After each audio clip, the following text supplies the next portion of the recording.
کہ عمران خان اگر واپس اقتدار میں آ گیا تو وہ تو کسی کو نہیں چھوڑے گا اور سب کو پھانسیاں لگ جائیں گی، پتہ نہیں کتنے بندے مر جائیں گے۔ پھر رانا ثناءاللہ صاحب نے بھی کچھ دن پہلے یہ بات کی کہ اگر عمران خان کو آپ نے موقع دیا تو مطلب یہ کہ ہم تو پھر سارے جیل میں ہیں، ہمارے تو پھر کوئی فیوچر نہیں ہے وغیرہ وغیرہ۔ تو ایک بہت بڑا عمران خان کے بارے میں پرسیپشن یا تو ہے یا بلڈ کرنے کی کوشش کی جا رہی ہے، وہ یہ کہ عمران خان جیسے کوئی بہت جلاد آدمی ہے اور جیسے ہی وہ واپس پاور میں آئے گا تو وہ ہر طرح کا ظلم و ستم انلیش کر دے گا، اور جو کوئی ان کے مخالف کھڑا ہوگا وہ گردنیں اڑاتا چلا جائے گا خدا نہ خواستہ، اور وہ نہ جانے کیا یہاں پہ ات خدادہ وہر والی جو وہ ایک کہاوت ہوتی ہے، پتہ نہیں کوئی اس ٹائپ کی، وہ یہاں پہ خون کی ندیاں خدا نہ خواستہ بہا دے گا، جیلوں میں ڈال دے گا، پتہ نہیں کیا بدلے لے گا۔ تو یہ ساری چیزوں کا ایک عمران خان کے بارے میں امپریشن ہے یا بنایا جا رہا ہے۔ یہ بنیادی طور پر جو بھی لوگ آس پاس ہیں جو خود اس خوف میں مبتلا ہیں، اور پھر وہ بعد میں جہاں اپنے بڑوں میں بیٹھتے ہیں جو فیصلہ ساز ہیں اس ملک کے، ان کے پاس بیٹھتے ہیں، ان کے دماغ میں بھی یہی باتیں ڈالتے ہیں اور ان سے یہی ڈسکس کرتے ہیں کہ جی بس پھر عمران خان وہ تو ویسے تو پاگل ہے، وہ تو ایسے کر دے گا، وہ تو ایسے کر دے گا۔ تو وہ جو کوئی کسی نے اگر کوئی سینسیبل فیصلہ کرنا بھی ہو یا اس طرف آنا بھی ہو کہ نہیں جی ملک کو بہت نقصان ہو چکا ہے، اب ہم اپنی نہ سوچیں، چلو جی تھوڑا سا سوچیں کہ کوئی ون ون سچویشن ہو جائے، کوئی معاملات بہتری کی طرف جائیں، تو ان کو وہ اس طرف جانا ہی نہیں دیتے، اتنا ڈراتے ہیں کہ نہیں جی اگر وہ آ گیا اس کے آنے کا راستہ نہیں کھولنا آپ نے، ورنہ آپ تو گئے، آپ تو فارغ۔ تو وہ یہ جو ایک ڈیلیبریٹ کوشش ہے، آئی ڈونٹ نو یا واقعی وہ خود بھی اسی طرح سوچتے ہیں، یہ جینوین ان کی سوچ ہے، یہ تو اللہ بہتر جانتا ہے، لیکن میرا اس کے اوپر بالکل ایک ڈفرینٹ انالیسز ہے عمران خان صاحب کی پرسنالٹی کو دیکھتے ہوئے، اور میرا اپنا ایک ذاتی خیال بھی ہے، اور جو آپ ان کے ابھی تک جو اسٹیٹمنٹس آئے ہیں ان کو بھی اگر آپ صرف انالائز کریں تو پھر بھی آپ بھی شاید اس نتیجے پہ پہنچے کہ وہ تو بار بار یہ کہہ چکے ہیں کہ جو میری ذات کے ساتھ آپ نے کیا ہے میں اس کو معاف کرنے کے لیے تیار ہوں، جو کچھ بھی ہو گیا ہے اس کے باوجود میں ملک کے وسیع تر مفاد میں بیٹھنے کے لیے بھی بدترین مخالفین کے بھی ساتھ تیار ہوں۔ پھر بار بار وہ فتح مکہ کی بھی بات کرتے ہیں، مجھے پچھلے رمضان کا بھی میں ایک کلپ دیکھ رہی تھی، اس میں بھی وہ ایک اسی طرح صحافی سہراب برکت سے بات کرتے ہوئے یہ بات کر رہے تھے کہ فتح مکہ کا جو ماڈل ہے وہ کیا ہے بیسیکلی، کہ اللہ تعالیٰ نے تو اللہ کے رسول نے کیا کیا صلی اللہ علیہ وآلہ وسلم، انہوں نے کیا کیا کہ انہوں نے عام معافی دی نا، سب کے لیے امان دے دی، سب کو پناہ دے دی، اعلانات کر دیے کہ جو یہاں پہ چلا جائے مکہ میں آ جائے اس کے گھر پناہ لے لے، سب کو امان ہے، اپنے گھروں میں ہے۔ ہاں اگر کوئی لڑنے کے لیے تلوار لے کے باہر کھڑا آ گئے تو اس سے تو آپ کو پھر مقابلہ کرنا ہے، لیکن جو خود آپ سے لڑائی کے لیے نہیں آیا وہ سب کے لیے امان ہے۔ تو بات یہ ہے کہ وہ بار بار اس بات کا حوالہ کیوں دیتے ہیں، وہ وجہ یہی ہے کہ وہ خود بھی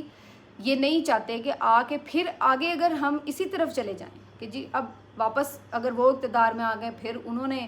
ایک مقابلے بازی اور انتقامیہ کارروائیاں شروع کرنی ہے، سب کچھ کرنا ہے، تو پھر تو ملک اسی کیوس میں رہے گا، پھر فرق کیا آئے گا؟ جیسے ابھی ایک عدم استحکام ہے پھر اس وقت بھی ایک عدم استحکام رہے گا۔ جو کسی کا جائز کوئی بھی کسی کے ساتھ اگر کوئی احتساب ہونا ہے وہ تو کوئی بھی نہیں منع کرتا نا، آپ عدالتوں کو آزاد کریں، احتساب ہو، چاہے وہ کرمنل کیسز کے معاملے میں ہو، چاہے روپے پیسے کے کرپشن کے معاملات میں ہوں، لیکن آزاد عدالتیں ہوں اور وہ اپنے طور پر انڈیپینڈنٹلی اس کے اوپر کام کریں تو اس پہ کسی کو اعتراض نہیں ہوگا۔ لیکن جہاں کہیں پہ بھی یہ لگے گا کہ باقاعدہ رگڑا لگایا جا رہا ہے اور اپوزیشن کو، اپنے سیاسی مخالفین کو، غیر سیاسی مخالفین کو ہر ایک سے چن کے بدلے لیے جا رہے ہیں، تو وہاں پر پھر ہر کوئی اس بات پہ تنقید شروع کر دے گا، ظاہر ہے کہ بھائی یہی کچھ تو پہلے ہو رہا تھا، پھر فرق کیا ہے؟ صرف یہ کہ سائڈ بدل گئی، ادھر سے ادھر آ گیا، ادھر سے ادھر آ گیا۔ تو یہ ایک میرے خیال سے عمران خان صاحب کے بارے میں تاثر کچھ درست نہیں ہے کہ وہ آئیں گے تو بس وہ بغیر دیکھے سمجھے بوجھے، بغیر کوئی ایک پروسیجر اڈاپٹ کیے سب کو ایسے لٹکانا شروع کر دیں گے، ایسی کوئی چیز نہیں ہے۔ اور میں نے پہلے بھی یہ بات محسوس کی تھی کہ وہ بنیادی طور پر ایک نرم دل بندہ ہے، ان کے اندر اس طریقے کا ایک، ویسے وہ جب ڈٹ جانے پہ آئے تو وہ بہت چٹان جیسا ہے، لیکن اندر سے وہ ایک بنیادی طور پر نرم دل شخص ہے، اور وہ بلا وجہ کسی کو ظلم کرنے کا اس کے اوپر ان کا وہ میرا نہیں خیال ہے کہ کوئی اس طرف رجحان ہوگا۔ باقی جو آئینی اور قانونی معاملات ہیں اس کے اوپر یقینی طور پر عدالتیں آزاد ہیں، وہ جو بھی کارروائی کریں، لیکن اس طرح ڈرا کے یہ جو لوگ میرا خیال ایک پرسیپشن بلڈ کر رہے ہیں وہ ملک کا کوئی شاید بھلا نہیں کر رہے ہیں۔ پھر تو آپ کسی طرف بات کو لگنے ہی نہیں دے رہے، آپ تو کہہ رہے ہیں کہ پھر اس کا مطلب ہے عمران خان کو تو کبھی جیل سے باہر آپ نے نکلنے ہی نہیں دینا، کیونکہ اگر وہ باہر نکلا تو پھر آپ سب اندر ہوں گے، وہ تو باہر نکلے گا تو پھر آپ سب تو فارغ ہیں، یہ ہے وہ ہے۔ تو آپ بیسکلی کہیں نہ کہیں جو معاملات ہیں ان کو پوائنٹ آف نو ریٹرن پہ لے کے جا رہے ہیں. آپ یہ تاثر دماغ میں بٹھا رہے ہیں کہ جناب یا تو وہ ہے یا آپ ہے نہیں یا وہ نہیں ہے, آر یا پار والی بات ہے. تو میرا خیال ہے اس طرح کی جو ایک پرسیپشن بلڈ کی جا رہی ہے اس سے بھی بڑا ابھی تک نقصان ہوا ہے, اور معاملہ جو ہے وہ بالکل ہی ایک بند گلی میں داخل ہوتا نظر آتا ہے. ملتے ہیں آپ سے اگلے ویلاگ میں, اپنا خیال رکھیے, اللہ حافظ.